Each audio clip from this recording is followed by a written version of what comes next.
And so, my dear ones, continuing on in our wonderful time together, picking up on Mark's already introductory theme to what today is all about, it's as we see ourselves. The topic for today was we are, and we were supposed to fill in the blanks. And it's all a compilation of what we have been focusing on for the past month, and that is inclusion in action. Showing up, being the thing, not just talking about it and not just wishing for it and thinking how lovely that would be and only if and so on. No, but to actually be it and to be it now. This active inclusion by you and me with regard to all of life. And so, before we look at the individual idea for ourselves, we must look at what we stand for here in our own spiritual community with regard to this theme and the understanding and the idea of oneness. And of course, we here in Redondo Beach and all of our centers for spiritual living have a common vision, and that is to awaken ourselves and then humanity, to assist in awakening humanity to a spiritual magnificence through creating a compassionate world that works for all of life, all of life.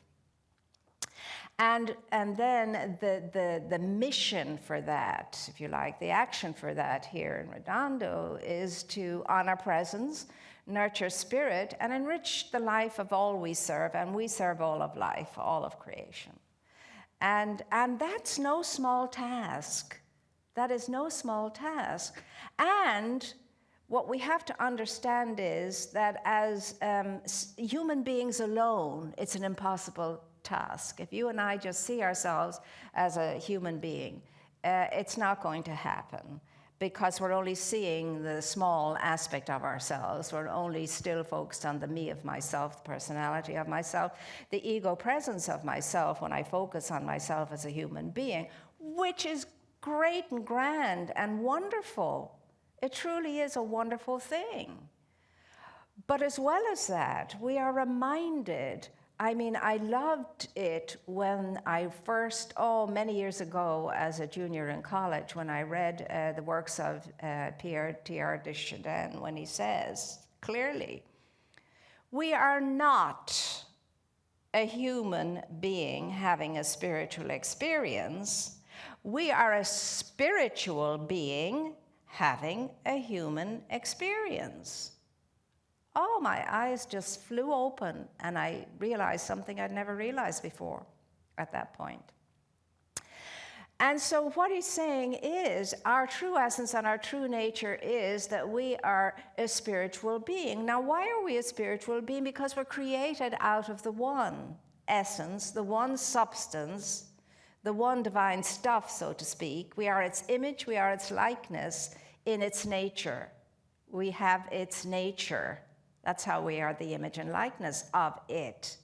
So consequently, that's the true and real essence of ourselves. But we on planet Earth have a tendency to over-identify with our humanity.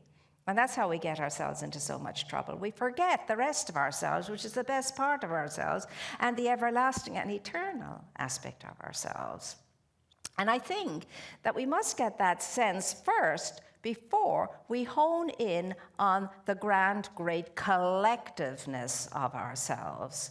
And it's only when we have that sense that we're ready and able and in the ripeness of being able to assist and support our vision and our mission. Spiritual realization for ourselves and spiritual realization for all of humanity and all of creation.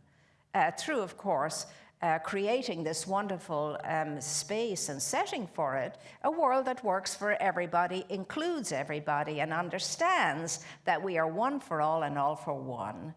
And I loved when I came across this wonderful writer. He's amazing, and his name is Russell Anthony Gibbs.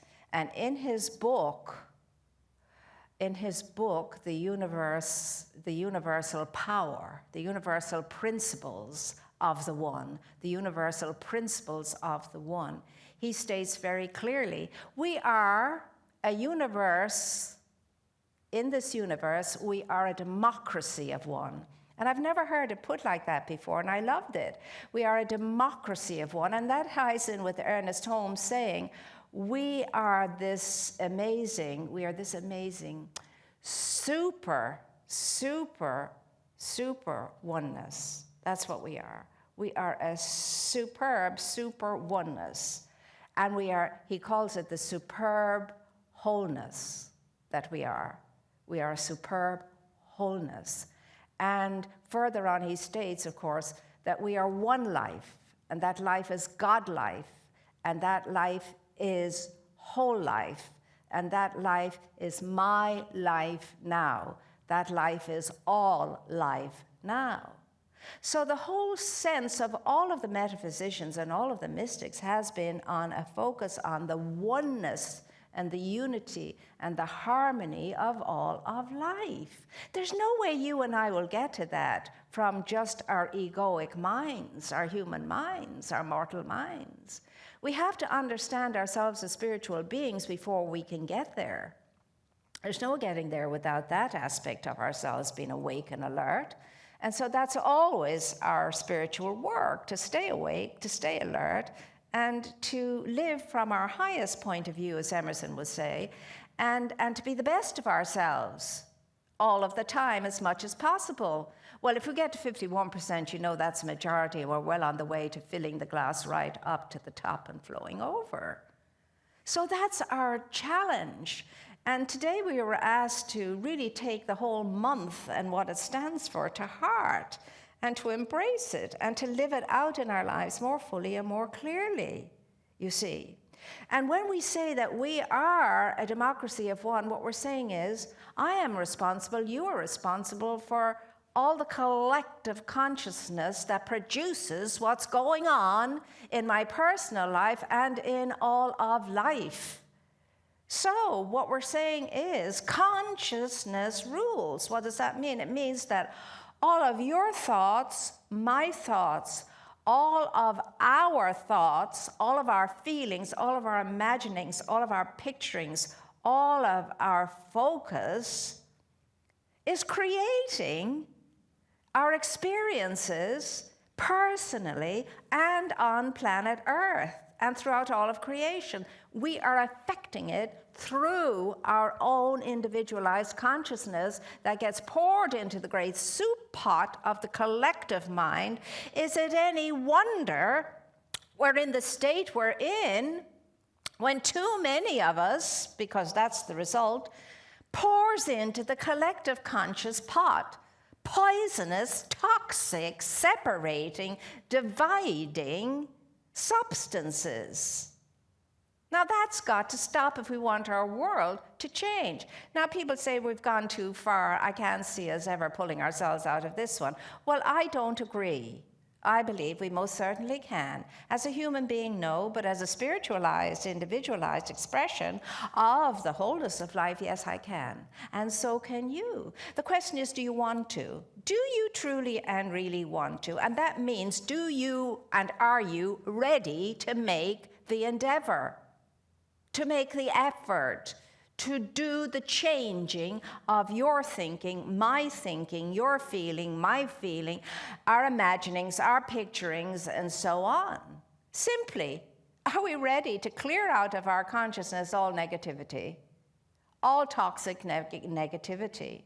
You see, the whole thing about this common consciousness that we all share in is that through our thinking, etc., we are either adding, enlivening it, or destroying it, depending upon what we're feeling and thinking and behaving like. That's the clear, quick truth of it all.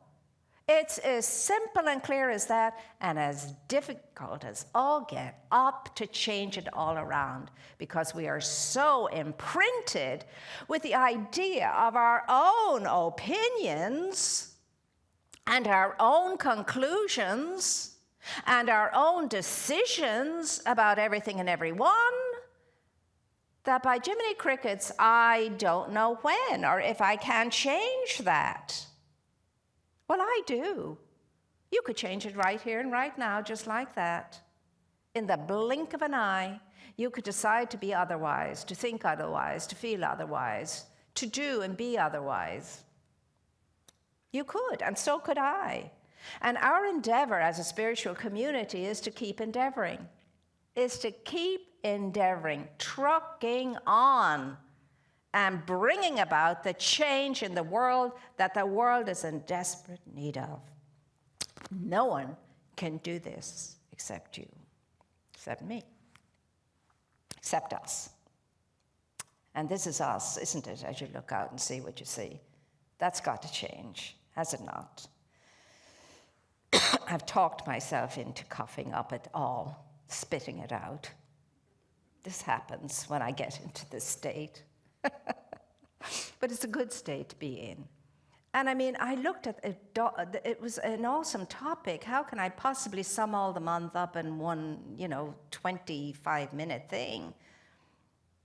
But then I decided, hey, whatever Spirit wants to say by means and through means of me, that's all that has to be enough. And it is enough.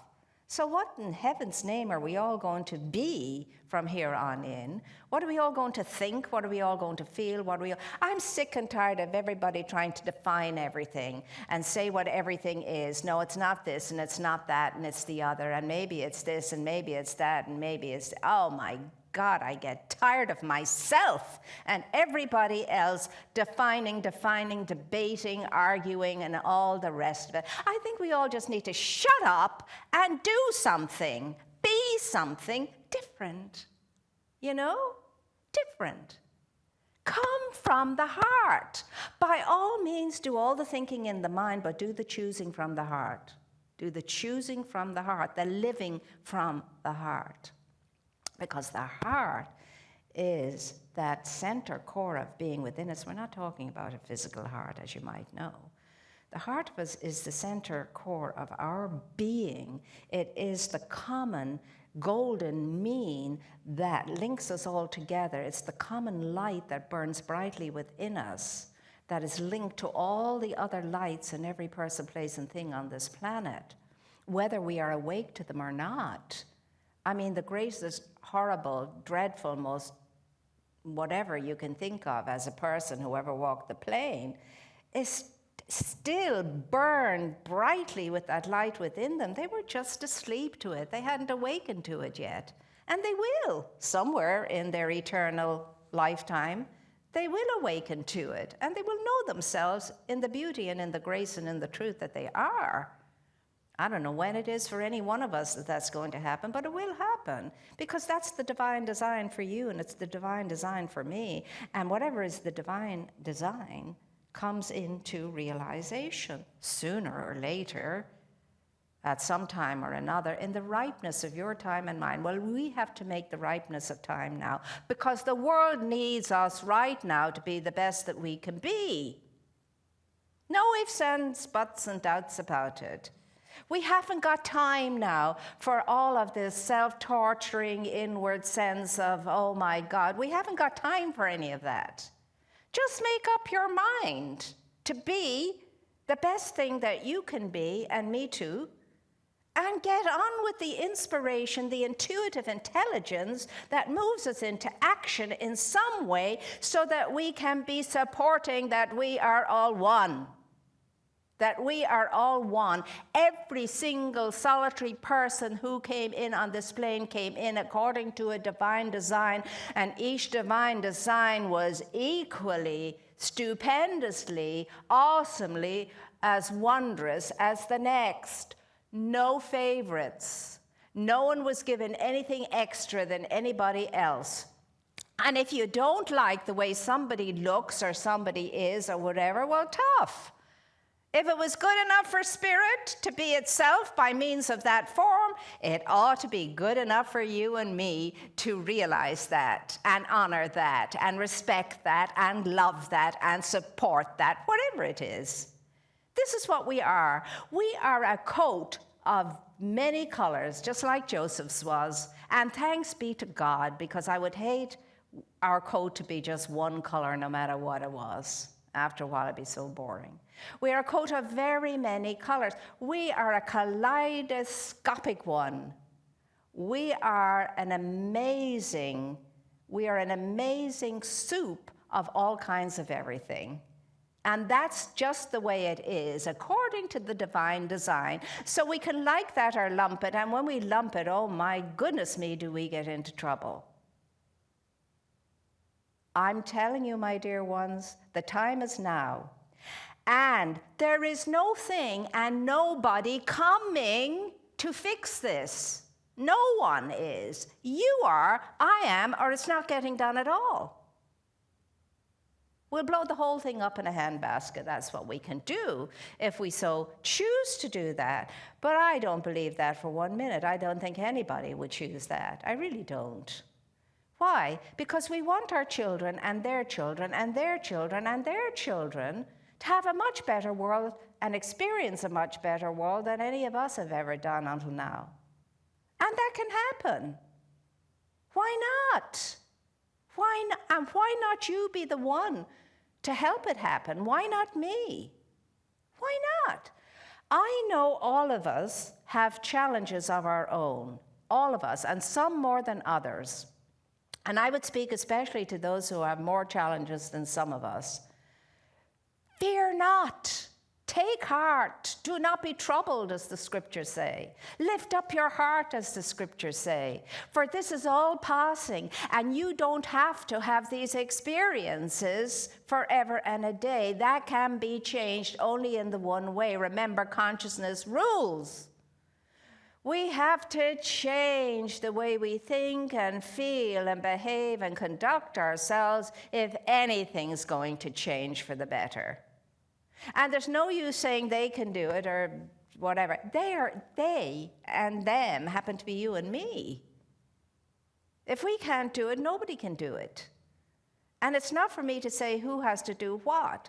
I have to do what, and I can only tell myself what I have to do. Who am I to tell anybody else? I'm certainly not in that position to do that, nor do I choose to be or want to be. I'm a big enough responsibility and a big enough handful for myself. Have you found that for yourself? I have. Oh my God. My mother used to say this, you're a handful child, and now I know what she was saying. I say it to myself now, you're a handful child. And I smile, and then I just, pull myself together and brush myself off and start all over again. That's what you have to do and I have to do, but we can do it, you see. That's the thing. Just because something I have learned is hard doesn't mean it cannot be done. I have a great new appreciation for what is hard. I think hard is positive myself, because I know in my own life when I have done things that were hard for me to do, I appreciated so much more than just all the things that were easy to me. All the things that were easy to me, I don't even think about it, But the things I accomplished because it was a challenge, those I appreciate, and those made me the better for it, and stronger, and more able, and more confident in myself. So this has been an amazing and tough month to focus on all of the ways we are not being the best of ourselves, so that we can erase and replace and check out where the development has to occur and the progress has to be made and the differences that changing can be made. Now remember, before Christmas, those of us who are a community for a long time, we agreed that we would do 3 things every day for the rest of our days. And the first thing was to stop taking everything personally. The second thing was to stop being offended. It's the same as taking things personally. And the next thing was we were going to never miss an opportunity to keep our mouths shut. And let me tell you, as far as I can see, everybody is talking more than ever now and giving their opinion more than ever more. And my ears are just even listening to myself, it's annoying. And then the other thing was make some little change in your life every day that would make your life better. Because you know what? When you make your life better, all life is better. Because you exist in it and you're doing your work. So let us all roll up our spiritual sleeves now, put on the attitude of I can do it by means of Spirit doing it through me, because I can't do it of myself, as Jesus even found out for himself of myself. I can't do anything. It's just it's Father within me that doeth the work. Thanks be to goodness. So roll up the spiritual sleeves and work together. Do not work alone as a unit. Work together. Have your supporters, get your pals, your friends, all agreeing to the same thing. When I fall off the wagon of the affirmative, please gentle me back up onto it. Remind me I don't belong there, I belong here. We got to do this together. We walk the road of life alone together. Together we are amazingly, more awesomely, mighty and powerful, no matter how powerful we are as an individual. And that's the beauty and grace of a wonderful spiritual community. We can do it together, and I'm so blessed and gifted and amazed to be part of this spiritual community, because we do commit to being inclusive. We really do make the effort. We're aiming to get to the 51% of that, and then it'll be plain sailing. But we do it. I mean, we all fall off short of that, but we have people to gentle us back in and back on to the program. And so I am going to finish now by allowing Mark to come forward and read a commitment that was put together at Home Office by a group there. And we were asked to, if we chose to be part of this program or change it up any way we wanted, for this commitment to really settle in our minds and hearts so that we understand who we are, what we are, whose we are, and how to be. And so Mark will conclude now with this wonderful commitment or affirmation for all of us that we can take upon ourselves, and we'll put it up online if you wish to take it on and say it every day at least once. Thank you all. We, the Redondo Beach Center for Spiritual Living, are a community that celebrates diversity, fosters inclusion, champions inner work, and creates space for brave, vulnerable conversations. We are a community that honors the unique emanation of God that each person embodies, advocates with people for human rights and dignity for all. We are a community that blesses each other, sees holiness in all life, remains learners and listeners so that we can grow together and understand that oneness is not sameness. And we, the Redondo Beach Center for Spiritual Living, know that the beloved community is revealed when we love each other and bless each other into wholeness, oneness, fullness, plenty, peace, and goodness for all. We embrace our divine democracy of one, and so it is. Love to everybody, especially all of those who are here for the first time, and my family tuned in, and greetings to all the Irish clan and everybody, all our members at large and our friends at large, all over the place, and they are all over the place. And so I leave you with the goodbye greeting of my wonderful grandniece and nephew, Ryan and Isla. Mwah.